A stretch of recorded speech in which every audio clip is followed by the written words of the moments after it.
good morning, good afternoon, good evening.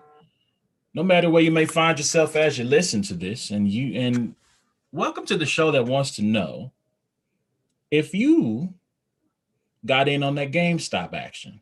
And if you did, let me hold us up. You tuned into another episode of It's a Black and White Thing. I am your host, Carlos Johnson. Please remember you can find every episode of It's a Black and White Thing by going to the podcast app of your choice and subscribing to It's a Black and White Thing. Um, Man, I'm seeing.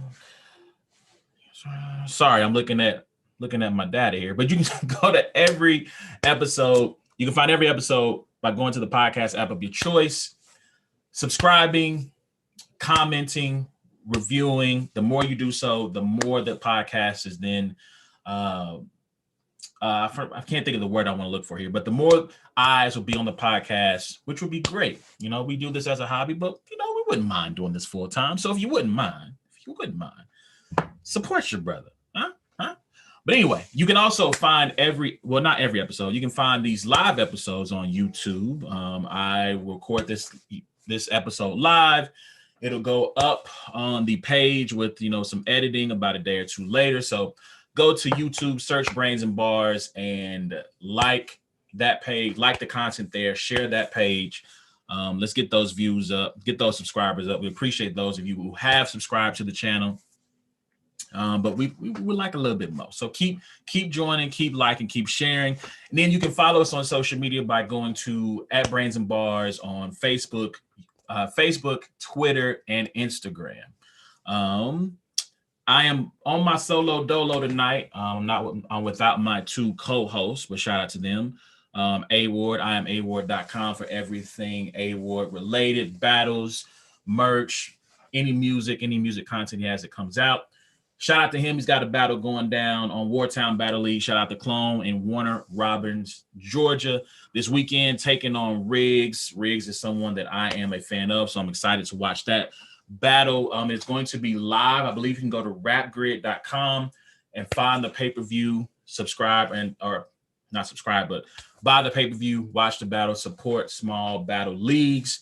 Also, shout out to Loso, everythingloso.com. You can find merch, music, battles there as well. And just announced this weekend, he has a battle going on that will happen here, Kings versus Queens 2 versus Vixen. This is a battle where these two have talked about this for some time, and it's going down next month in February. So shout out to them. And I appreciate those who will be tuning live. If you have any questions, you're more than welcome to throw them in to the chat, and I'll be more than happy to answer them. But we got a good little show lined up for you tonight. I'm going to be with you here for the next maybe 45, maybe an hour, just depending on how I feel. And if you are not new to the show, you know how we do. If you are new to the show, welcome. We normally start each show with what I learned. And this is what I've learned. This is actually breaking news. Like, this just happened within the last 30 minutes. But I just found out that Cicely Tyson has passed, I believe it was the age of 96. So it's one of those things where 96, that you have lived a full and long and great life. Cicely Tyson, actress, one of the more prominent Black actresses, not only of her time, but of my lifetime as well. And there are certain people that you just feel that are never going to die, right? Like, there are just people you just assume they are even going to outlive you because they've been around obviously for the entirety of my life, right? And for the entirety of dang near my mother's life, right? Like Samuel L. Jackson, trying to think who else. Cicely Tyson is one. Ruby Dee and Ossie Davis was one for me because I used to watch kind of like these. They had, I don't know if this was BT, right? You said that Black Cinema Movie of the Week, and Ruby Dee and Ossie Davis would be the ones to introduce it, kind of talk about the movie. James Earl Jones is somebody. It's just like, yo, like, these people are never going to die because they just they've been so a part of your life and ingrained in your life, especially from an entertainment perspective, where it's just you don't envision a world without them. And yet here we are. So, rest in peace, Cicely Tyson. My condolences to your family during this time. But man, like I said, I believe it's 96. Let me see if I got it on my phone here. I think it's 90. It's either 96 or 99. But what a life. What a life. So just learned that breaking news. The other thing that I learned, it was 96 for Cicely Tyson. The other thing that I learned, we're going to get into some sports here with this one. John Madden apparently listens to the show. Breaking news. John Madden apparently listens to the show. Why do I say apparently he listens to the show? Because there was an article from Pro Football Talk that came out this week where John Madden talked about coaches potentially using his video game to prepare to play games in real life, right? So in the Pro Football Talk piece, Madden said that players and coaches could use his game to prepare for actual games by looking at the play calls, looking at simulating the coverages and simulating offensive and defensive plays. And I was like, John. Oh, brother, whoa. Now, you got too much dip on your chip. I don't know about that.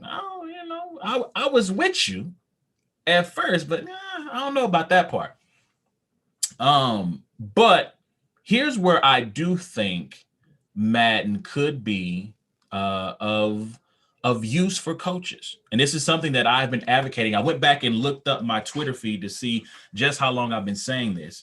I've been saying this for 6 years now.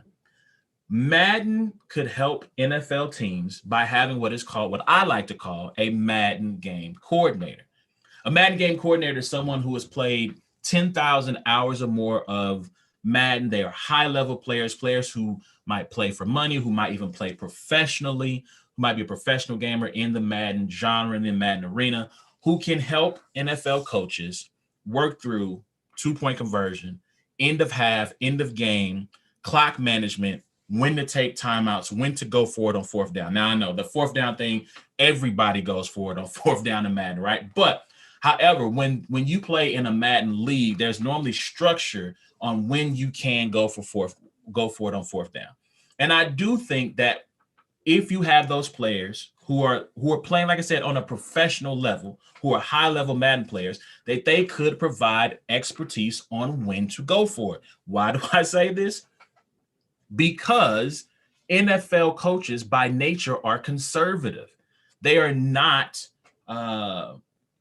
people who are bold, right? Like, so for example, Ron Rivera has been called Riverboat Ron because he, out of nowhere, decided to be more aggressive going for it on fourth down. Whereas previously, Ron was known as the opposite of Riverboat Ron. He was conservative Ron because he refused to go for it on fourth down, going for it on going for 2-point conversions when necessary, right? And I understand people say, we got analytics, but these, again, we're talking about conservative coaches. Right. And sometimes they don't want to rely on numbers. But if you have an actual voice, an actual person who is telling them, hey, I think you should go for it here. Hey, I think you should, instead of kicking this field goal, you should go for it here. Instead of going for 2 here, don't chase the points. Go ahead, kick your extra point. There's going to be another opportunity for you to go for 2 later if necessary. I do think that there is value. There is value in that for NFL coaches. And I think if you have watched these playoffs, you have watched time and time again where NFL players or where head coaches could have made decisions that were more aggressive. You think about Sean McDermott kicking field goals versus the Chiefs instead of going for it in the red zone. You think about what happened at the end of the Packers game where they decide to kick the field goal versus going for the touchdown, right? There's a play, and actually I'll say that for when I actually talk about the game, but there are just opportunities and moments where these coaches, instead of being bold and making a bold decision, would take the easy way out. And I don't want to say all the time, but a lot of the time when we go back and we look at the game and say, well, this was a turning point. Well, this was a critical moment. This was a critical decision. We end up focusing, especially in the playoffs, on a lot of decisions where they decide to punt when they should go for it. They decide to kick a field goal when they should go for the touchdown, or they decide to go for two and chase points when they don't need to. And understand this, because I got into it with a homie at the barbershop. Madden is a simulation, right? Madden is simply a simulation, and it gets into the process of how you would handle a game situation, which is why I think that these Madden players would be so helpful, because they have to make snap decisions in this simulated game about when to do all of those things I've discussed. Because the clock is always, especially if you're losing, the clock is always working against you, because you don't have a 15-minute clock, right? Most Madden users are working from a 6-minute clock, maybe an 8-minute clock. If you are hardcore, you might go 10-minute clock, right? So that's what I've learned. John Madden might have heard of the show, but he didn't listen to the segment, because had he listened to it, he wouldn't have come out with, hey, you can learn the playbook, which I think there is a case of K. McNown famously learning the playbook from Madden. But use these Madden players to help walk these coaches through these simulations, through these simulations, so that when we get through these game situations where it's, hey, Sean McDermott, we're down 12, we're on the 8-yard line, it's 4th down, what should we do, right? Against the Chiefs, we should go for it, because the only way we're going to beat this team is by scoring touchdowns, not field goals. So that's what I learned this week. Y'all can let us know what you learned this week by going to Facebook, Twitter, or even Instagram. Search at Brands and Bars and let us know what you learned this week. And we'll move along to the next part of the show. So we're going to jump in NFL. This is going to be an NFL heavy show. I might talk a little bit about inside the NBA at the end, as it relates to Shaq and Barkley and how they cover the league. But let's start the NFL. So NFL quarterbacks are all the rage right now. We are while the Super Bowl is a week away, we're getting heavy into draft season. Senior Bowl is going on right now, but also a few quarterbacks across the league are in the news. Obviously, Aaron Rodgers, after losing another NFC Championship game, speculation about his future, where he's going to go. You got Deshaun Watson, who wants to be traded. But before I get to him, the boy Jared Goff, man. The boy Jared Goff, Les Snead, did not give it exactly a ringing endorsement about his future in Kansas City. Hold on, Unc. I'm going to get back to you on that. Actually, you know what? I'll address that now. My uncle said that person already exists. He's called an offensive coordinator. I understand that. But here's the thing you got to understand, Unc, about these offensive coordinators. They're just as conservative as the head coach. Like NFL coaches, almost as a default setting, are conservative. They are not risk takers in that way. It is why when they start to be risk takers, they get names like Riverboat Ron, because they're doing the exact opposite of what we know them to do. Madden players are more bold. I hate the word liberal in contrast to conservative, but they're more daring, should I say, in making those decisions. How many people do I need making those decisions? Again, it's just one person. He doesn't have to take his advice. It is simply a voice to say, you should go for it here. That's all I'm saying. It's a voice to say, because at that point, so let's just say you have a timeout, right? A timeout is called. The quarterback might say in that moment, let's go for it. The coach might be saying, and the offensive coordinator might be overruling him. So at best, you're talking 3 voices. You're adding one more voice to the mix. And again, in games that are important, sometimes that having that voice, especially one who is designated simply for those times and those moments, might carry a little bit more weight. We're talking about conservative people, though. People who are conservative and people who don't like to take risks by nature. Otherwise, you wouldn't have to hire an analytics person to tell you, hey, if you go for it on 4th down, there's a 40% chance you'll be successful, right? If they were daring by nature, they wouldn't need a numbers person to tell them, to give them data that says, it's more likely you'll be successful if you do this. So that's just my thoughts on it. But Jared Goff, you get jump back to Jared Goff. So Jared Goff is being kicked to the curb, except they haven't kicked him to the curb yet, right? Les Snead in an interview said that in the moment, as of right now, Jared Goff is a LA Ram, but the future is a beautiful mystery. And I feel like they treated him like the opening lines to Drake's hook on Aston Martin music. Woulda came back for you. Woulda came back for you. I just needed time. Like, it's over. The clock's not working. I feel like they're treating Jared Goff almost like if in a relationship when a person is done, but they haven't said I'm done yet, and they just start leaving like these really loud signals that it's over. Like, I feel like Jared Goff is going to walk into Sean McVay's office, and he's going to see his phone open, unlocked, and the Instagram search open of him looking up other quarterbacks. Man, bro, Coach? You looking up Aaron Rodgers stats? You looking up Deshaun, like Matthew Stafford? What is that? Like, I feel like that's what's going on in LA right now with Jared Goff. And here's the thing that I hope that this Jared Goff situation is going to teach us, because I don't think he's going to be in LA next year, not as a starter. This is just me speculating and prognosticating. I don't think he's going to be in LA beyond this season. And I hope the thing that the lesson that we learn from this situation is that just because a team is successful does not mean the quarterback is good, right? Because I hate QB wins. QB wins it's a team sport, yet we have a stat called QB wins. Let's just start there, right? But you have a guy who was propped up by a good defense, by an all-pro running back in Todd Gurley when he was there. And listen, it's not to say that Jared Goff was trash. We're going to get to that in just a second. But he was good enough to get them to the Super Bowl, right? And then Bill Belichick does what Bill Belichick does, and they lost that Super Bowl, and they haven't come close since. Also, let me point out, the Rams also benefited from one of the most egregious non-calls in NFL history in order to make that Super Bowl. But that's neither here nor there, right? They went to overtime. Drew Brees had a chance, but Drew Brees does what Drew Brees does, right, in those moments.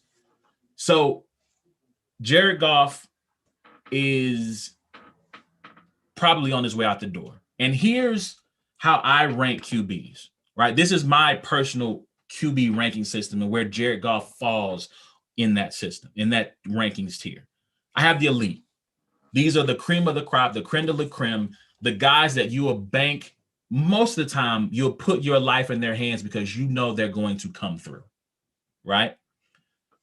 Then you have guys who are good, right? These are players that you can count who are going to be in the playoffs year in, year out. Their performance is pretty good. Their numbers are pretty good, and not just, and understand it's a passing league, so everyone puts up numbers. Even this next tier that I'm going to mention, where I feel Jared Goff falls in, everyone puts up numbers. But this is a guy like Russell Wilson. Russell Wilson is a guy who is going to give you moments where you think he's the MVP. He's going to give you opportunities to win most of the games that the team is competitive in. And there are times where he can make two or three plays you need your quarterback to make that will win you games, right? So I think that's where Russell Wilson falls. I feel like a Mahomes, I feel like a Rodgers is in that elite tier. Now, I feel like a guy like Jared Goff is a mediocre quarterback. Now, understand when I say mediocre, I mean relative to his peers, not relative to me, right? I don't want this clip somehow getting plastered on the internet. Some schmuck calls Jared Goff mediocre. No, mediocre compared to his peers, not to a Joe like myself, right? And what I mean by that is that in the right circumstance and the right situations, a guy like Jared Goff is going to be successful, right? He is going to make plays within the system. If you scheme things for him just right and the defense is hitting and he's got a good running game, Jared Goff more times than not is going to be successful for you. And even in a great magical season, he's going to go to a Super Bowl. I feel like this is a guy like Joe Flacco. People don't want to hear me when I say this next name, but I feel like Eli Manning falls.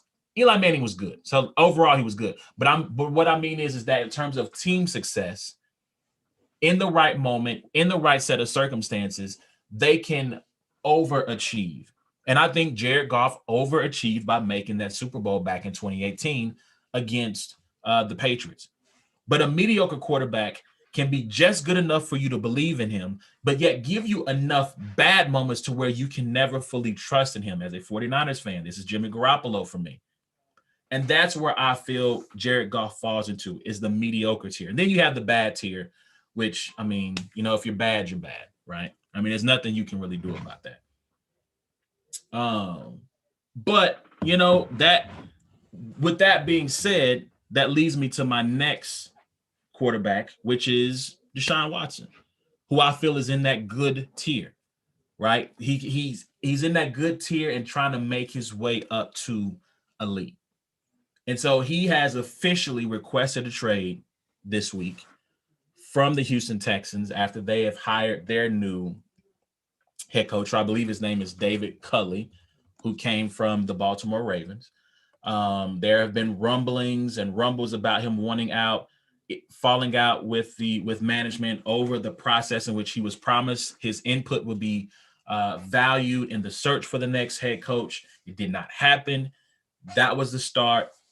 And now it's culminated in him requesting a trade from the Houston Texans. Now, before I get to Deshaun, right, and what I think what I think teams should do to acquire him. First of all, I have to give some praise to Jack Easterby. Now, if you don't know who Jack Easterby is, he's an executive vice president for the Houston Texans, and probably, if not the most powerful man outside of the owner, he's number one. He's either 1B or 2 on that pecking order, right? And so when it comes to management in a professional organization, we normally don't know their names unless they are incredibly powerful or incredibly incompetent, right? So if you lived in Kansas City, Carl Peterson was a guy who had moments of brilliance but moments of incompetence. Scott Pioli is someone who won't be loved in Kansas City for his time here. John Dorsey, right? Ted Thompson. Bill Belichick, for better or worse, is kind of like the GM of the Patriots. Jerry Jones is GM of the Cowboys. These are names that we know, but we might not know their faces. And Jack Easterby is almost a mystery, right? I didn't hear this guy until this year. But I just want to give you a couple of notes about his rise from where he started to this point in time now, where he is the head guy in Houston. So Jack Easterby started out as a part-time academic tutor at the University of South Carolina, right? He became a chaplain of South Carolina basketball. He hooked up with Dave Odom, a former head coach there, who liked his enthusiasm, saw him at a camp. He acted as almost like a life coach, and he became a chaplain for South Carolina basketball. Dave Odom leaves. His tenure ends there, but he creates a Fellowship of Christian Athletes kind of chapter called Gamecocks for Christ. Hooks up with Don Staley, has good connections with the women's basketball team. Cool, right?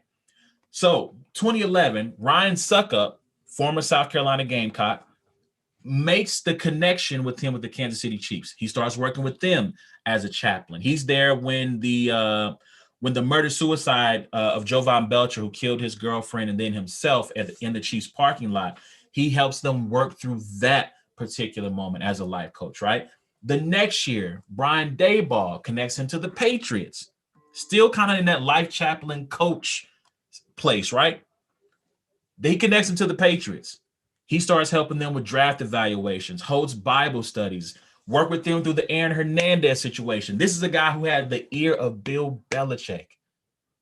Let me repeat that. He had the ear of Bill Belichick, right? Fast forward 2019, he joins the Texans as make sure I get this right, VP of Team Development 2019. He joins them. The front office goes through a shakeup there. Rick Smith leaves. I can't remember his first name, but the GM who replaces him, Gain, he loses a power struggle with Bill O'Brien. Bill O'Brien becomes the de facto GM, and Easterby becomes the number 2 guy, right? So in 2020, he gets promoted to executive vice president of football operations. Can we just stop to just give the man a little bit of applause for the finesse and the hustle. Like, to go from the preacher to the vice president is like, I mean, to give you a biblical example, this is kind of like David going from the shepherd field to being the king almost. Yeah, like, that's wild. Now look, okay. He ruined the franchise, right? I mean, he is considered to be one of the driving forces behind DeAndre Hopkins being traded. He is being considered as the driving force behind Deshaun Watson winning out. I mean, okay. So he ruined the franchise. Speaking of stock, so he tanked the stock of the Texans by driving out two of its more recognizable and successful players ever. I mean, okay, who hasn't made a mistake here and there? Are you perfect on your job? Have you done everything right? But here he is, right? So while he's destroying all the hard work that has happened from previous GMs and management, let's give the man a little bit of a golf clap for finessing the rise from a preacher to an executive vice president. Listen, so shout out to 83, man. I appreciate you. So Deshaun Watson has had enough. He wants out. And here's my fear, right? So they hired David Culley from the Ravens as a passing game coordinator, passing game coordinator, assistant head coach. And here's my fear for David Culley. So I believe David Culley is early 60s. I believe he's 61. And here is my fear for David. He's 65. Let me first shout out to David. David has a long history within working professionally. He's been in the industry, been in the game from a pro standpoint since 1994 when he started with the Tampa Bay Buccaneers. So this isn't some novice, right? This is someone who has history, someone who has the respect. I saw Tyreek Hill talk about this was someone who helped him professionally his first year as a rookie, right? So he's not a man he's not Nick Sirianni, right? He's not Brandon Staley. He's someone who has been around. However, my fear is this. My fear is that they hired him because he is someone they can control. If you bring in an Eric Bieniemy, he may want more of an audience with the owner than Easterby has or Caserio has. If you bring in a Brandon Staley, a Nick Sirianni, one of these younger coaches, maybe this is a guy who wants a little bit more of a voice with the owner. You want someone who is going to be happy to be where they are and who you can kind of control, right? You can, because Caserio and Easterby are probably going to have final say on drafting decisions, who are on personnel, right? He's, to use the Parcells analogy, they're going to bring him the groceries and Culley's going to be responsible for making the meal. And if things fail, I'm pretty sure the thinking is that the blame will fall more on Culley than it will on upper management. So I do wish David Culley success. I wish him, hopefully he's going to be incredibly successful. But man, this job is a minefield.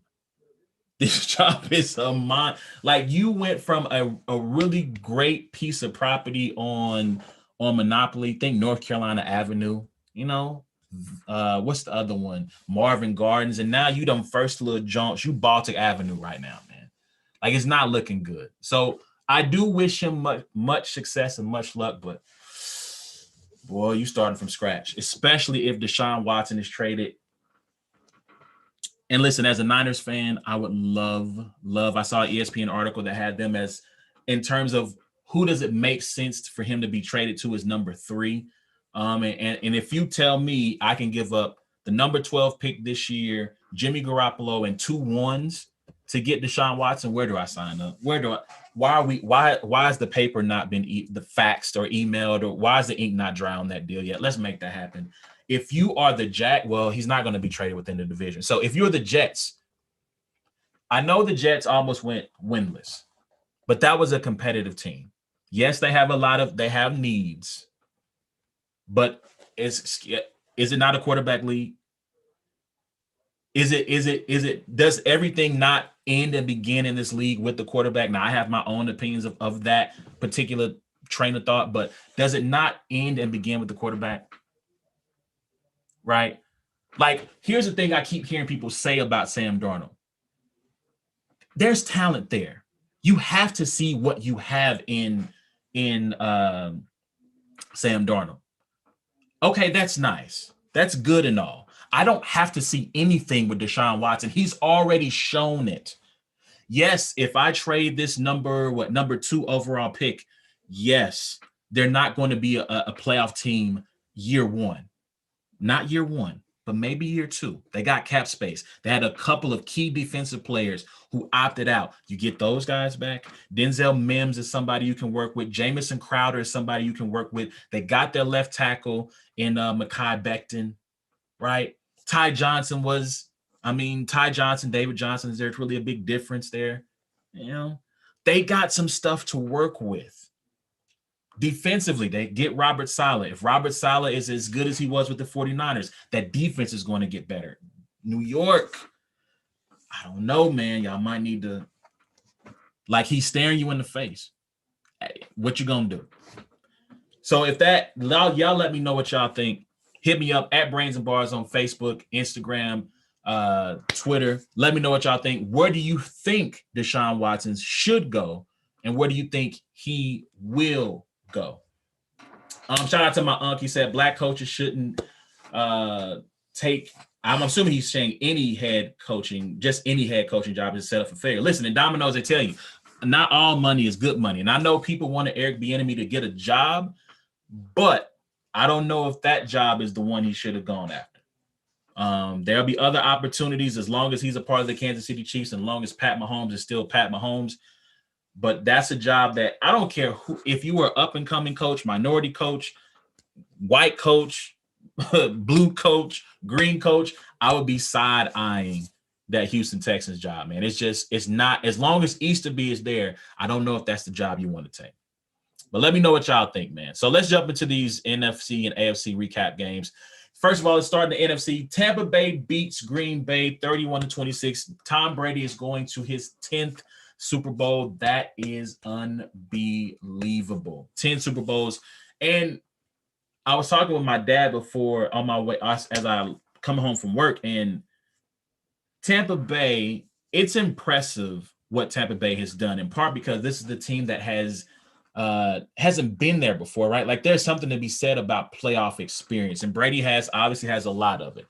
But Tampa Bay hasn't been to the playoffs since when? Right? Like, I'm gonna have to look this up to see if I can find it here while I'm talking to you guys, but it's been a minute since they've been to the playoffs prior to this particular run. And to go through New Orleans, a team that had beat you twice, to go through Green Bay on the road, much props, much respect.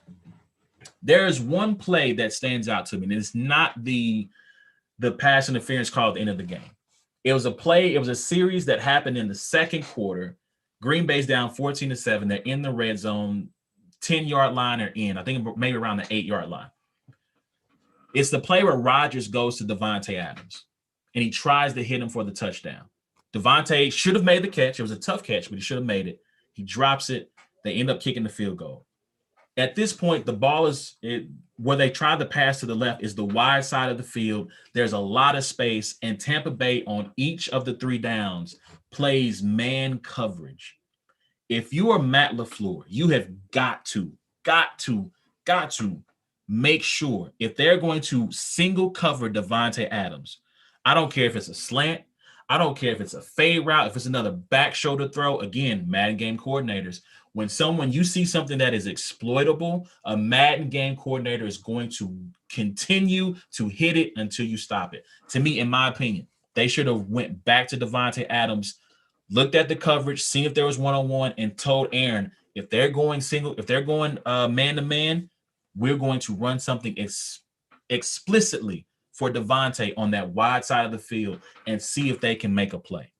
Like, to me, that was not the turning point of the game, but is one of the biggest moments in that game. Because if you come away with that touchdown, we might be looking at, one, you're not playing for a touchdown at the end of the game. You're playing for a field goal, right? And now you put the pressure back on Brady, who was awful in that second half. So let me turn my attention to Brady, because I got into a lengthy Twitter back and forth with the homie Jared Sanders about this. It is possible to give Tom Brady his flowers. Again, 10 Super Bowls is incredible. 14 conference championship games, incredible. 20 years of dang near excellence every year. Bravo. I made a statement at the beginning of the season or in the offseason that Tom Brady was going to be Jordan. This is going to be our Jordan with the Wizards moment. Now, I believe I was right in some aspects on that, and I believe I was wrong in some aspects on that. I believe I was right in that I believe you are seeing the signs of aging on Brady. I don't think he moves around in the pocket as well as he did maybe 5 years ago. Sometimes the processing isn't quite where it should be. His deep ball passing is not as good as it has been in the past. I think those are the signs of aging that you have seen with Tom Brady. Now, the thing about football and the thing about playing quarterback at such a high level as Brady does is that the intellect that he has can make up for a lot of what the body is no longer able to do. And I think with a quarterback like Drew Brees, you saw the mind still sharp, but the body just didn't have it anymore.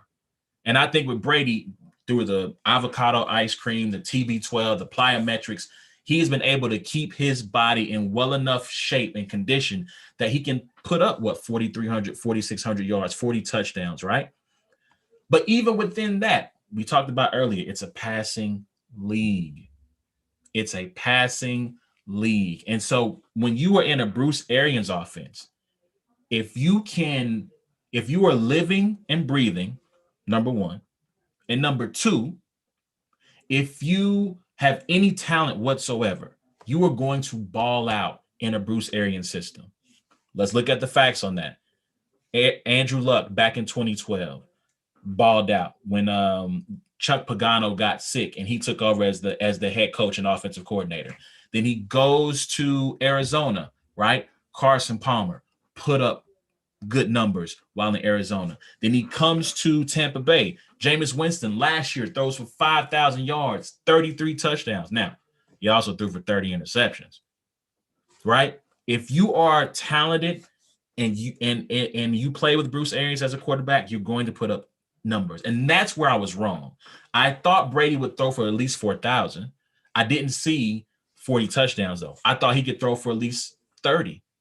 So I was wrong in that aspect. But please understand that this Brady is not the Brady from 5 years ago. This Brady is not, I'm not sure it's the Brady from 2018, right?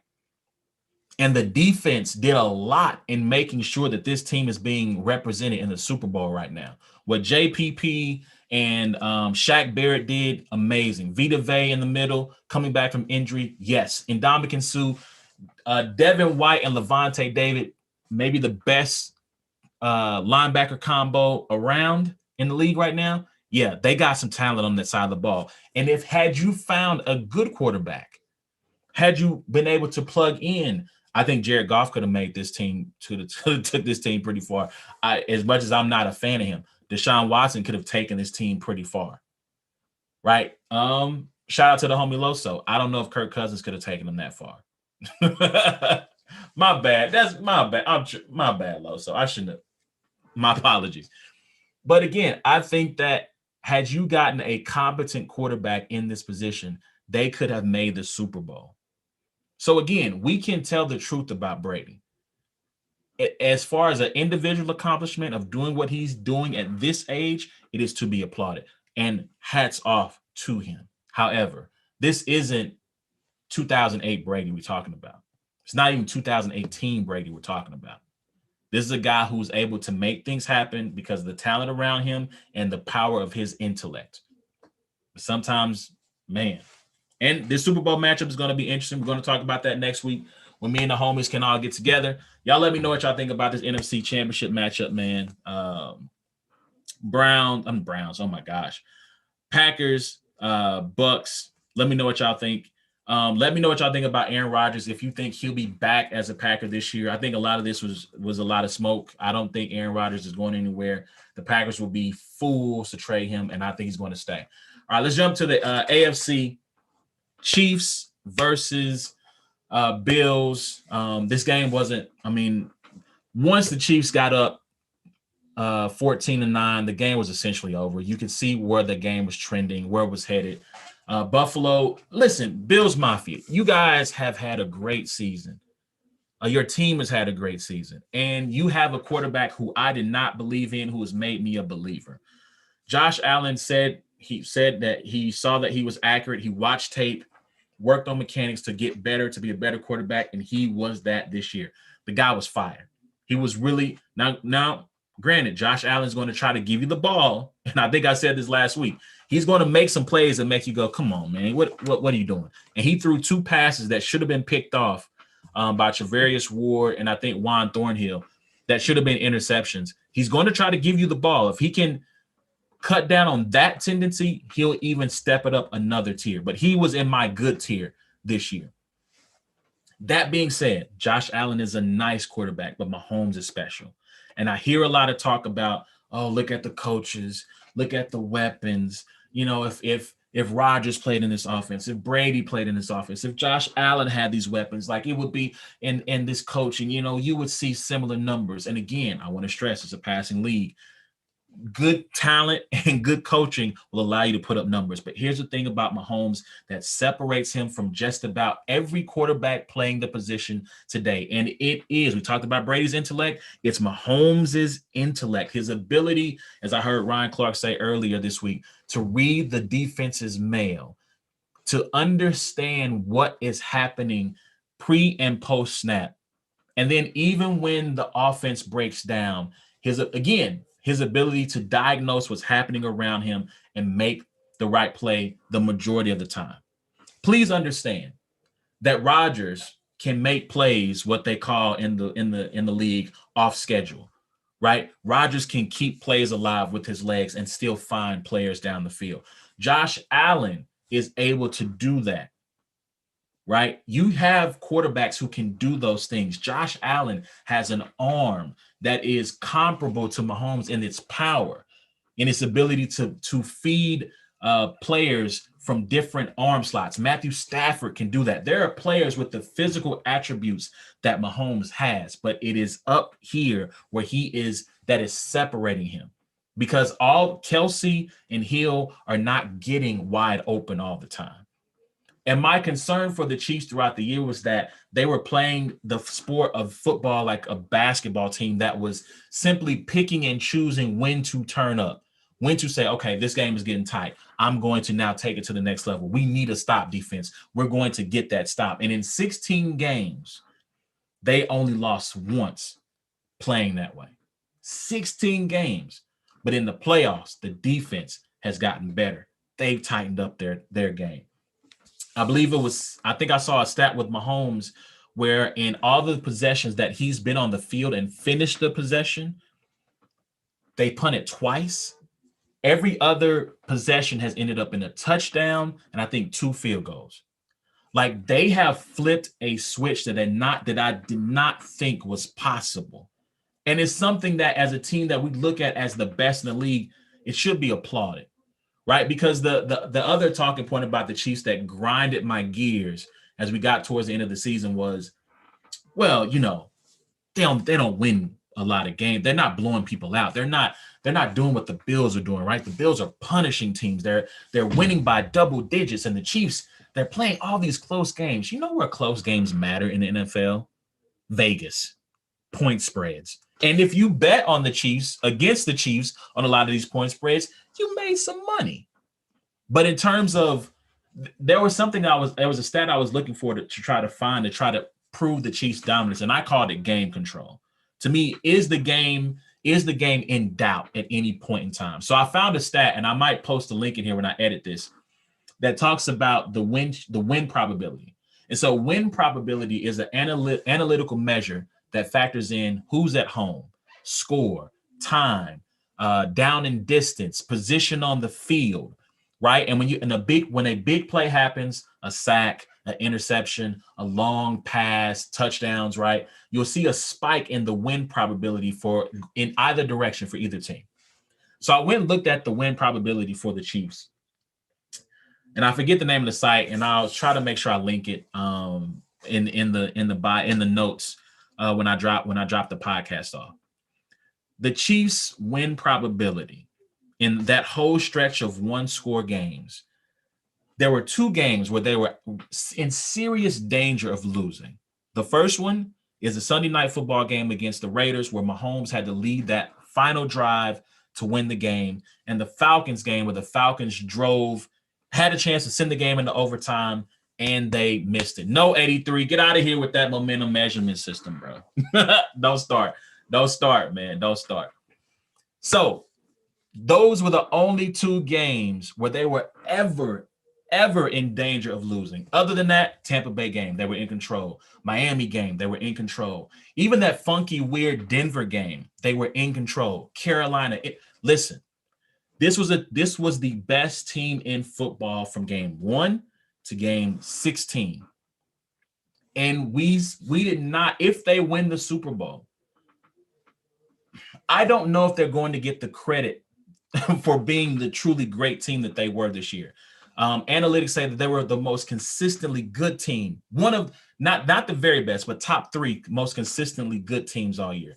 Their DVOA is like top 5. Like, this was, by every measurement you want to look at, this was a great team. But other teams had ups and downs and fluctuated. This team was even keel.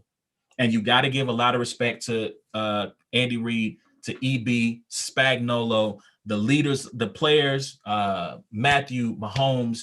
I mean, it just goes on and on and on. And if they win the Super Bowl, as a Niners fan, it does not give me joy to say this. Please understand. If this team goes back to back, I don't know when they're going to lose again. Like, and by lose again, I mean a championship. I'm not talking about a game. I'm not talking about a game, not a game. I'm talking about the championship. I don't know when they're going to lose again, because they got Mahomes under contract. They got Kelsey. They got Hill, right? They got Edwards-Helaire. They got Matthew. They got Jones.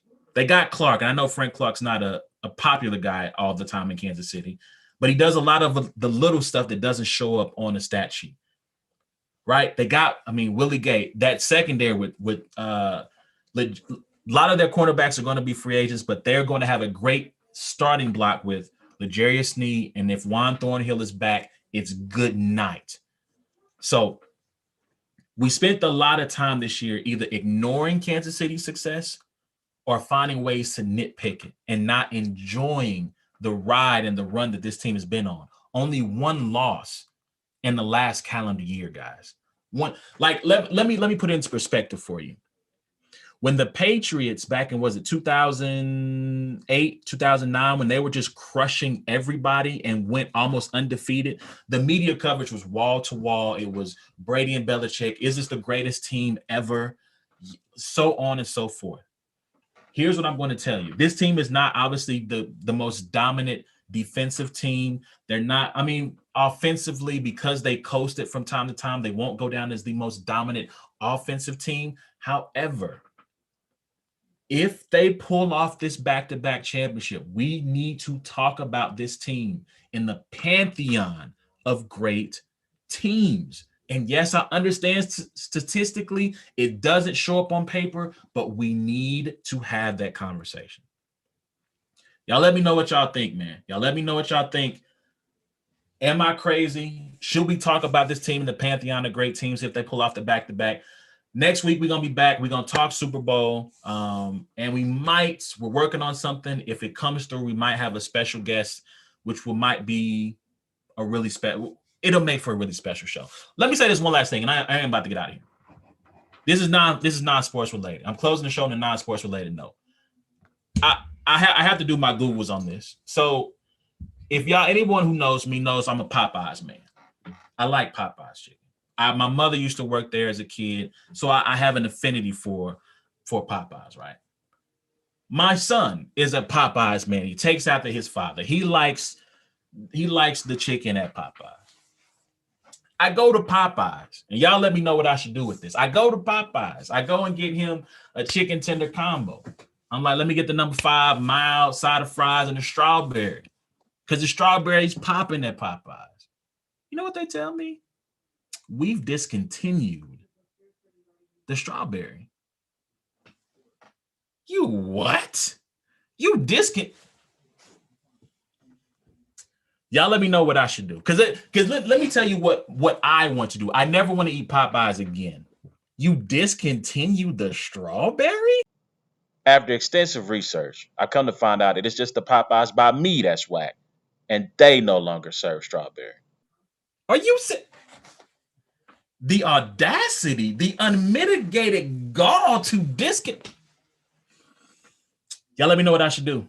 Should I discontinue? Should I quit going to Popeyes? I don't know where I'm gonna go get my fast food chicken if I don't go to Popeyes no more. I'm just gonna tell you because I ain't fooling with churches and I'm not a big KFC guy. I don't know where I'm going, but that hurt my soul. But hit me up. Go to Facebook. Go to Facebook, Instagram, Twitter. Let me know the new fast food chicken place I gotta go to. That's gonna have that strawberry that's popping. And no, not churches. I'm not fooling with churches. But anyway, that's my time, man. I appreciate y'all tuning in. Please remember, you can find every episode of It's a Black White Thing by going to the podcast app of your choice. Rate, review, subscribe. The more you do that, the more the podcast is seen by others. Go to YouTube. Subscribe, like the video, share the content there. Most episodes of the podcast will be on the YouTube platform. This live video will get edited and then reposted again. So when that shows up in your feed, please like, rate, and subscribe. Go to everythingloso.com for music battles merch. I am award.com for music battles merch this weekend. Check Rap Grid for the pay-per-view. Riggs versus Award going down. Wartime Battle League. Warner Robins, Georgia, shout out to Clone. Vixen versus Loso going down. Kings versus Queens 2 in February on Caffeine on URL. I'm A1. I will see y'all next week, man. Y'all be easy. Have a good weekend and stay safe out there.